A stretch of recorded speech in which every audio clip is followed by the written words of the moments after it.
전에 뉴스에 보니까 중국에서 우리나라 서해안에 바로 한중 잠정 수역이지요. 한중 잠정 수역에 대형 인공 구조물을 설치했다, 이런 뉴스 보셨습니까?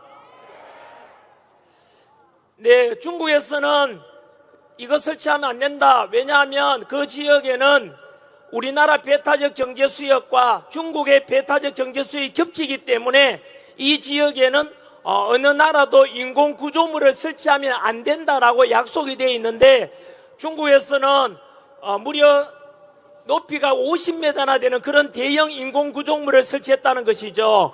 우리나라에서 항의를 하게 되니까 중국에서는 그거는 양식장을 위한 것이다 라고 발표를 했습니다. 하지만 여러분, 그 거짓말입니다. 양식장이라고 했지만은 거기는 미사일을 설치할 수도 있게 될 겁니다. 이미 중국은 우리나라 서해안 말고 남중국해에도 그렇게 인공 구조물을 설치했다가 결국 군사시설로 바뀌었습니다. 그래서 이런 걸 볼 때 중국에 대해서 우리가 늘 경계해 왔던 게 무엇입니까?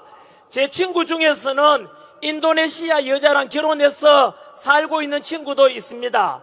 우리나라에 베트남 사람들도 많이 와 있지 않습니까? 태국 사람들도 많이 와 있지요. 네팔 노동자들도 많이 와 있지 않습니까? 하지만 여러분, 네팔인이나 또는 태국 사람들이나 또는 베트남 사람들이나 그 사람들 두렵습니까? 두렵지 않지 않습니까? 그죠? 우리나라 노동 현장에도 많이 와 계시고 또 국제 결혼해가지고 살고 계시는 분들도 많지 않습니까?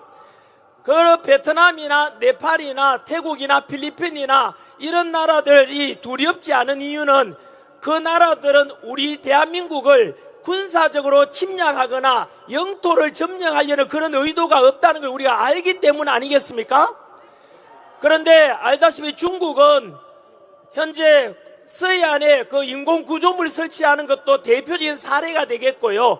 우리가 지금까지 주장하고 있는 내용이 무엇입니까? 지난 겨울부터 아스팔트에 나와서 주장하는 내용은 단순한 윤석열 대통령의 탄핵을 반대하고 그리고 직무복귀만을 바라는 것이 아니라 바로 우리 할아버지 할머니 세대, 아버지 어머니 세대의 희생 덕분에 지금 이만큼 대한민국이 먹고 살만하게 되었고, 또 이승만 대통령께서 6.25 전쟁 때 바로 공산당을 막아내고 그리고 주한미군 주둔해달라는 한미상호 방위조약을 체결한 덕분에 지금까지 우리나라는 바로 지금 여러분들께서 성조기 들고 태극기 들고 흔들게 되고 이렇게 전쟁 없는 나라 된 이유가 주한미군 그리고 우리나라 국군 덕분 아니겠습니까? 그런데 지금 중국에서는 알다시피 지금 우리나라에 대해서 서해안에 인공 구조물뿐만 아니고 우리가 지금 이렇게 도로에 나와 주장하는 내용이 바로 지나친 친중화되면서 우리나라가 제2의 홍콩이 될 수도 있다, 이런 위험과 두려움 속에서 사실은 자유민주주의를 수호하자는 주장을 우리가 하고 있지 않습니까? 그렇지요? 지금 자유민주주의가 너무나 위협을 받고 있다 이 뜻입니다. 저는 역사를 26년간 가르쳐온 강사입니다. 그래서 역사를 가르쳐보고 배우면은 과거를 알면은 지금을 이해할 수 있게 되고 지금을 이해할 수 있으면 앞날을 예측할 수가 있어요. 우리는 과거에 중국이 세웠던 수나라, 당나라, 그리고 그리고 그 뒤로 맨 중국이죠. 그러한 여진 침입을 받았고, 조선시대 때는 중국이 세웠던 후금, 그리고 청나라로부터 많은 침략을 받았지 않습니까?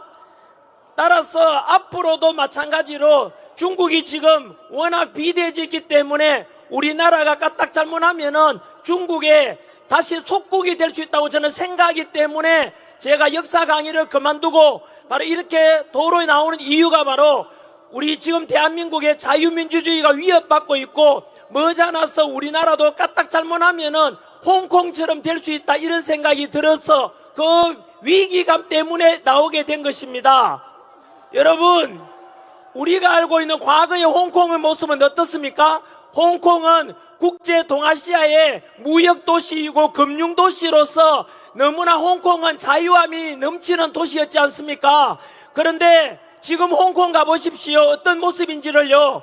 지난 99년 동안 영국이 홍콩을 지배할 때는 자유함이 넘쳤지만 그것을 중국으로 넘겨둔 뒤로 중국은 홍콩을 군사적으로 점령한 것이 아니지 않습니까? 그런데 지금 홍콩 가보십시오. 홍콩 가서 이미 홍콩에는 당도 몇 개 있는지 아십니까?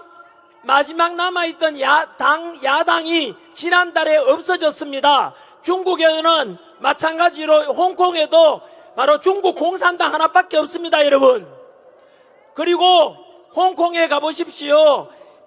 예를 들어 택시에서도 어디든지 시진핑 비판하는 말만 하면 잡혀가게 됩니다. 여러분, 지금 홍콩의 모습은 우리가 생각했던 그런 자유함이 없습니다. 이미 중국의 속국이 되어버렸고요. 그래서 지금 홍콩은 비참한 모습이 되었는데 이미 지난 10년 전이죠. 2015년 홍콩 사람들도 야, 이 까딱 잘못하면은 중국의 속국이 되겠다 싶어서 다들 아실 겁니다. 노란 우산 들고 수십만 명이 나와서 중국 물러가라, 홍콩의 자유를 원한다, 우리가 지금 모여서 이렇게 외친 것처럼 수십만 명의 홍콩 사람들이 자유를 부르짖고 노란 우산은 들었지만 이미 늦어버렸지 않습니까?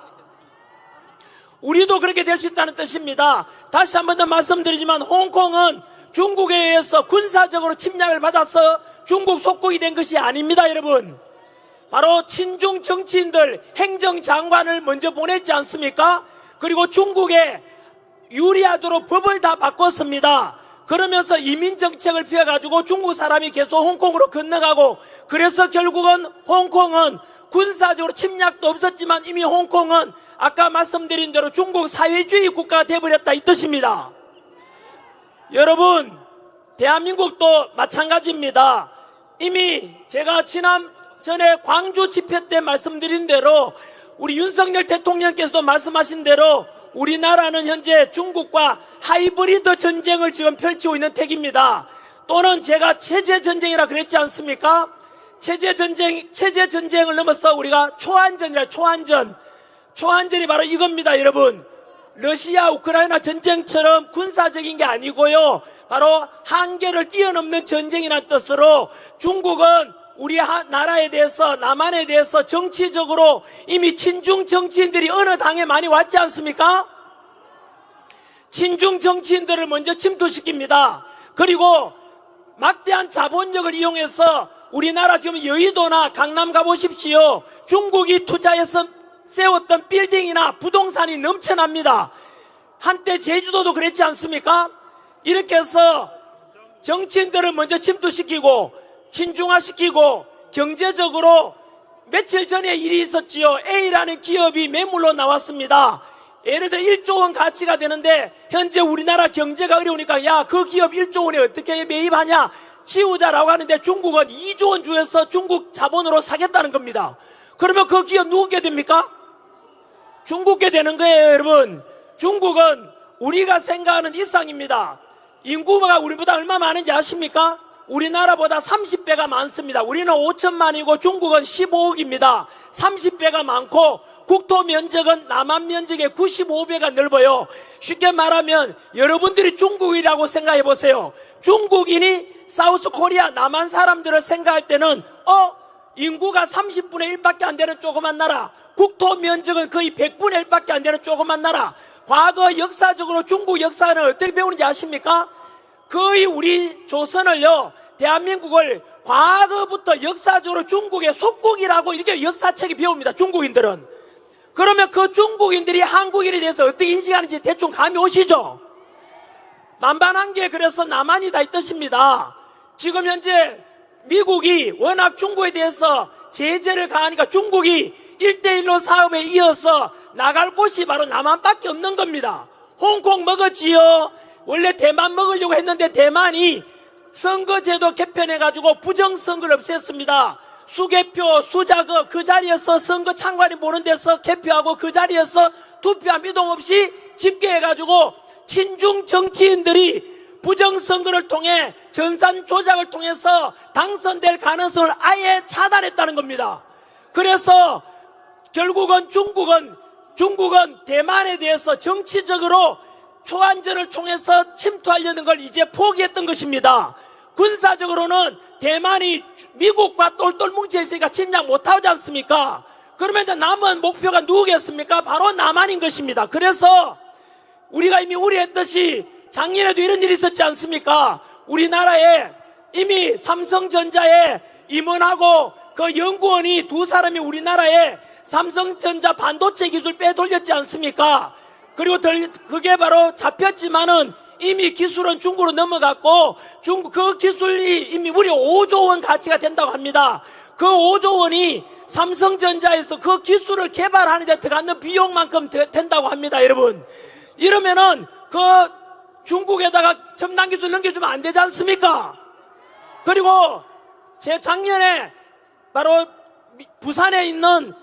부산에서 정박 중이던 미 항공모함에 중국 유학생이 와서 드론으로 사진 찍다가 걸렸지 않습니까? 잡아서 포렌식 수사해 보니까 바로 그 사람은 유학생이 아니고 중국 공산당 핵심 멤버였고, 그리고 지난 2년 동안에 국정원과 그리고 평택 미군기지 그 사진을 전부 찍은 중국 간첩이었습니다. 그런데 간첩죄 적용해서 잡으려고 처벌하려고 하니까 처벌할 수가 없습니다. 왜냐하면 지금 현재 우리나라 법에는 바로 북한 사람들만 간첩죄를 적용할 수가 있어요. 그러면 개정해서 북한 사람이 아니고 중국인이든 외국인이든 우리나라 핵심 군사 기밀을 빼가거나 또는 반도체 기술 빼가면은 간첩죄를 정해서 처벌해야 되지 않겠습니까? 그런데 지난해 그걸 막았던 당이 있습니다, 여러분. 간첩죄 적용해서 이제 개정해서 중국인이든 외국인이든 간에 우리나라 지하자원이 납니까? 뭐 납니까? 석유도 안 나지 않습니까? 첨단 기술로 우리나라 지금 먹고 살고 있는데 그 기술 유출하는 걸 막자, 간첩죄 적용하자, 군사기밀 빼가면 안 된다, 간첩죄 적용하자 라고 해서 개정하려고 했는데 반대했는 당이 어느 당입니까, 여러분? 민주당에서 그 간첩죄 개정을 반대했다는 뜻 아닙니까? 이렇게 해서 결국은 중국인들이 우리나라에 군사기밀 빼가고 이미 우리나라에 중국 화교 포함해서 80만 명 이상이 들어가 있습니다. 스카이 대학 가는 게 우리나라 학생이 스카이 대학 가는 것보다 중국인들이 스카이 대학 가는 게 더 수월하도록 돼 있고, 로스쿨 통해서 변호사 되고 판검사 되는 것도 중국인들이 더 쉽게 갈 수 있도록 돼 있습니다, 여러분. 이렇게 해서 결국은 우리나라의 중국인들이 정치적으로 그리고 군사적으로 경제적으로 투자를 해서 결국은 점점 남한이 바로 중국 땅의 100분의 1밖에 안 되는 이 땅덩어리가 결국은 머지않아서 우리가 정신 차리지 않으면 중국의 속국이 될 것입니다, 여러분.